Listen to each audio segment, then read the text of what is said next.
So whoever your dealership or salespeople are lead genning, if the website's driving that, if you're still trying to call, that's going to be a problem. How many of you have no landline in your life at home? No landline, only a cell phone. Show me.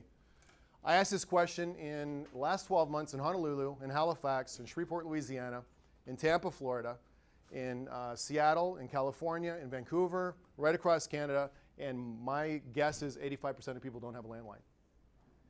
So we're still telling our salespeople to call your customers, no landline. On your phones, you have something called caller ID or call display? How many of you absolutely do not pick up the phone hardly at all anymore unless you want to, you know who it is, and you feel like it's something you want to do?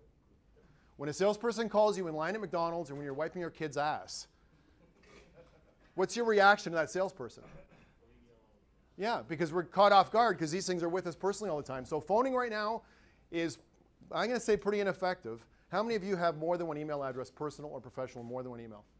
How many of you pick and choose who's going to get what email? How many of you absolutely do not open up, answer all your emails?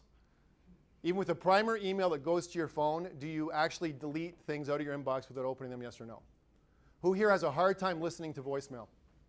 Who does not listen to voicemail? Who has voice to text?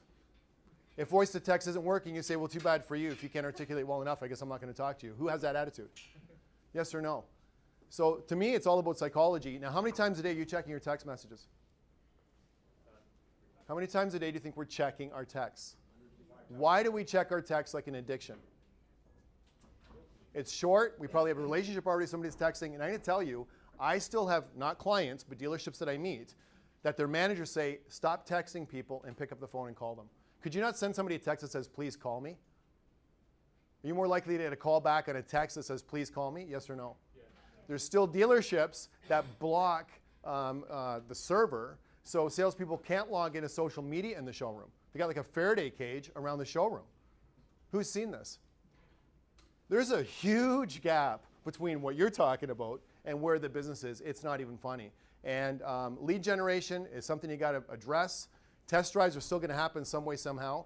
Who's ever gone to a phone store and VR'd a car or done VR on a phone? Have you seen the technology of VR with a phone, yes or no? It's pretty good technology on a phone.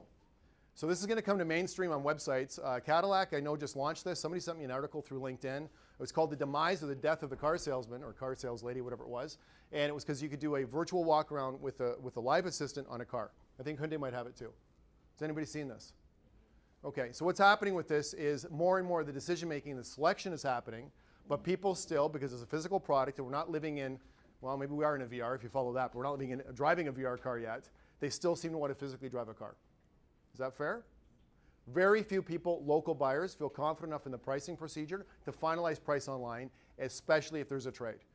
So today in dealerships processes, the gap is how are we doing with lead generation, pricing, and test drives? Because yeah, the online thing is there, but it's not taking away our job as a dealer.